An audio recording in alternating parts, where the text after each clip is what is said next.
ग्राम पंचायत तालरिया की सरपंच बनी श्रीमती सरिता देवी। जैसलमेर जिले की नाचना पंचायत समिति की ग्राम पंचायत तालरिया की जनता ने अपनी पंचायत के हर वंचित विकास को पूर्ण करवाने हेतु अपनी पंचायत के सरपंच के रूप में श्रीमती सरिता देवी को चुना है। आइए सुनते हैं नवनिर्वाचित सरपंच श्रीमती सरिता देवी और उनके प्रतिनिधि भंवरलाल मेघवाल के अपनी पंचायत के प्रति क्या विचार हैं।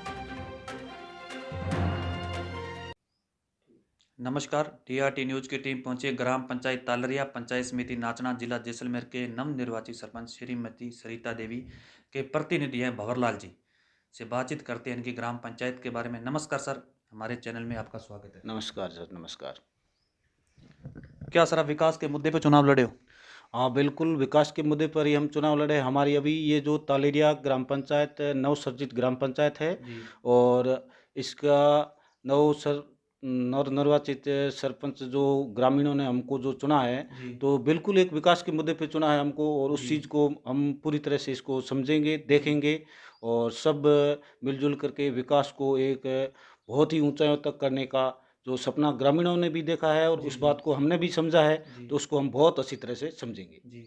सर बात करते हैं ग्राम पंचायत में शिक्षा के प्रति, चाहे बालिका शिक्षा ले लो चाहे ग्राम पंचायत की शिक्षा के प्रति आपके क्या विचार रहेंगे? देखो, शिक्षा के प्रति जो विचार है वो बहुत ही महत्वपूर्ण विचार होना चाहिए और हमारे भी बहुत ही अच्छे विचार है। तो शिक्षा अभी हमारे ग्रामीण में तालिया में जो स्कूल है वो 10वीं तक स्कूल है माध्यमिक, तो अभी नई सर्जित ग्राम पंचायत हुई है तो उसके अंतर्गत उसको क्रमोन्नत सीनियर स्कूल तक करवाएंगे और विशेषकर जो बालिकाओं के प्रति जो शिक्षा का विकास होना चाहिए। अभी हाल फिलहाल हमारे यहाँ ग्रामीण में बालिकाओं के विकास शिक्षा के मामले में स्थिति भी ठीक है, काफ़ी अटेंडेंस है स्कूल में बालिकाओं की। इस चीज़ को ग्रामीण भी समझ रहे हैं और उस चीज़ को हम भी एक प्रयासरत है उसको समझाने के लिए, समझने के लिए कि बालिकाओं को ज़्यादा से ज़्यादा शिक्षित होना बहुत ज़रूरी है। तो सबसे पहले शिक्षा एक अहम मुद्दा है। शिक्षा के प्रति अगर लोग जागरूक हो गए तो अपने आप विकास के प्रति और एक सर्वांगीण विकास के प्रति जो जागरूकता होगी वो शिक्षा से ही होगी। बाकी घर घर जाके बच्चों को जागरूक करोगे? हाँ बिल्कुल बिल्कुल बिल्कुल, इस चीज़ के प्रति हम सबको जागरूक करेंगे कि शिक्षा है वो अपने लिए बहुत ज़रूरी है, देश के लिए बहुत ज़रूरी है, समाज के लिए बहुत ज़रूरी है और घर परिवार के लिए तो बहुत ही ज़रूरी है, बहुत ज़रूरी है। सर बात करते हैं ग्राम पंचायत में पेयजल के प्रति, पानी के प्रति अपने क्या विचार है? हाँ, पानी के प्रति ग्रामीण में लोगों को एक स्वस्थ पेयजल की व्यवस्था होनी चाहिए, स्वस्थ पानी मिलना चाहिए। तो स्वस्थ पानी मिले तो स्वास्थ्य के लिए भी बेहतर स्वास्थ्य रहे। इसके लिए हमारी प्राथमिकता रहेगी कि पानी है वो लोगों को एक स्वस्थ पानी की सप्लाई हो सुचारू रूप से बराबर, तो उसके लिए हम प्रयासरत रहेंगे। क्या सर अपने पाइपलाइन है? हाँ पाइपलाइन है, पाइपलाइन बिल्कुल है, पाइपलाइन भी है और हमारे इधर ये एक फिल्टर प्लांट भी बना हुआ है तो उसके लिए और भी आगे से ऐसी एक योजना कोई क्रियान्वित के लिए देंगे तो उसके अंतर्गत लोगों को, ग्रामीणों को एक स्वस्थ और साफ पानी की पेयजल मुहैया हो सके। सर बात करते हैं जैसे आजकल के हर युवा पीढ़ी जो नशे की ओर अग्रसित हो रही है, भी नशा बहुत ज़्यादा फैल गया, तो नशे के प्रति ग्राम पंचायत के प्रति आपके क्या विचार रहेंगे? देखो, नशा एक बहुत ही बुरी प्रवृत्ति है। समाज में है तो कि घर में है तो कि तो ये नशे के प्रति जो एक जागरूकता अभियान सरकार भी अपने स्तर पे बहुत बड़ा अभियान चला रही है तो उस चीज़ को अपने को भी समझना है, ग्रामीणों को भी समझना है, विशेषकर युवा लोगों को बहुत समझना जरूरी है। तो इस चीज़ के प्रति एक जागरूकता का जो वातावरण होना चाहिए उसको हम करने के लिए पूरे प्रयासरत रहेंगे कि नशे से जितना हो सके, जितनी युवा पीढ़ी दूर रहे उतना अच्छा है घर के लिए, समाज के लिए और देश के लिए। तो नशे का हमेशा ही परित्याग करना बहुत ज़रूरी है। सर बात करते हैं जैसे स्वस्थ भारत मिशन के तहत ग्राम पंचायत में साफ सफाई के प्रति आपके क्या विचार रहेंगे? देखो, भारत सरकार का और राज्य सरकार के जो ये स्वच्छ भारत मिशन के अंतर्गत जो योजनाएं चल रही है, जो प्रोग्राम चल रहे हैं तो उसमें सबको ही सहयोग देना बहुत ज़रूरी है। सरकार अपने स्तर पे बहुत ही अच्छा प्रयास कर रही है, जो भी है केंद्र सरकार है तो कि राजस्थान सरकार है तो कि, तो उसमें हर एक का ग्रामीण का उसमें सहयोग होना बहुत ज़रूरी है। सबसे पहले जो स्वच्छ भारत मिशन के अंतर्गत घर घर शौचालय की जो व्यवस्था है तो उसको घर घर शौचालय होना बहुत ज़रूरी है, शौच मुक्त होना, गाँव होना बहुत ज़रूरी है और इसके लिए ग्रामीणों में जागरूकता भी होनी बहुत ज़रूरी है। तभी जा कर के ये एक अभियान है जो स्वच्छ भारत मिशन वो सफल हो सकेगा।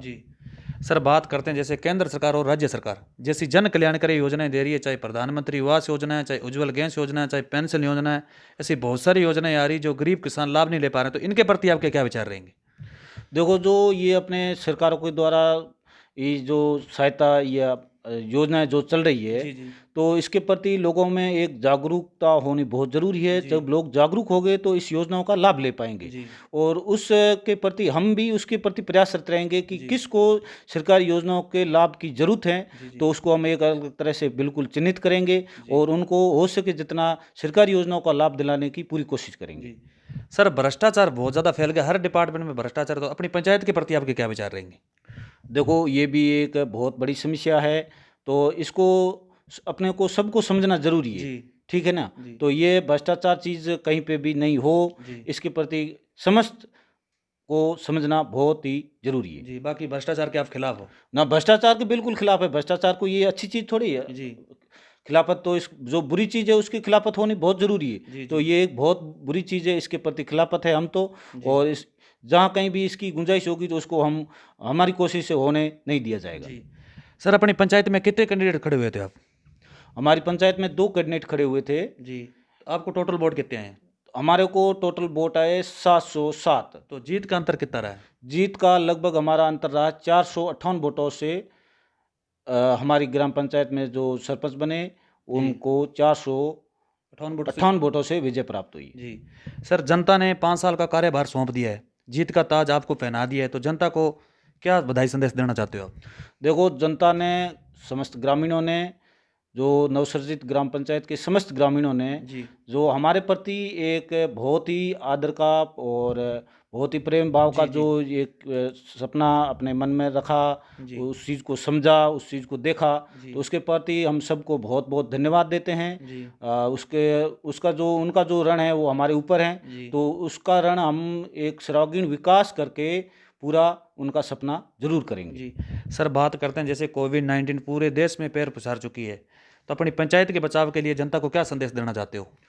देखो, कोविड-19 का जो प्रकोप है वो जी पिछले कई महीनों से पूरे देश में क्या पूरे विश्व में चल रहा जी है। जी तो ये एक बहुत भयंकर बीमारी है। जी इस चीज़ को अपने को समझना बहुत ज़रूरी है। जो सरकार की गाइडलाइन है जी उसका पालना होनी बहुत ज़रूरी है। जी अभी जो राजस्थान सरकार ने मास्क की अनिवार्यता एक ऐसा विधेयक पारित किया है, जी जी तो उस चीज़ को अपने समझना, मास्क हर टाइम एनी टाइम हर जगह जी रखना बहुत ज़रूरी है। जी और जो एक दूसरे से डिस्टेंसिंग है, जी उस डिस्टेंसिंग को भी अपने को बरकरार रखना ज़रूरी है। जी जी तभी हम अपना ये पूरा देश जो है इस महामारी से लड़ पाएगा, इसको ख़त्म कर पाएंगे। जी तो इस चीज़ को अपने समस्त लोगों के लिए एक जागरूकता के तौर पर समझना बहुत ही ज़रूरी जी। है। बाकी इसका बचाव भी उपाय है? हाँ, इसका अभी तक देखो कोई वैक्सीन ऐसी चीज़ नहीं बनी है जी जी जो कि इसमें कारगर सिद्ध हो। तो अभी सभी इसमें देश विश्व पूरा इसमें लगा हुआ है। तो अभी हाल फिलहाल जो है इसका बचाव ही उपचार है। जी तो बचाव के जो गाइडलाइन है उसकी अपने को पूरी पालना करनी बहुत ज़रूरी है। जी। धन्यवाद सर। धन्यवाद।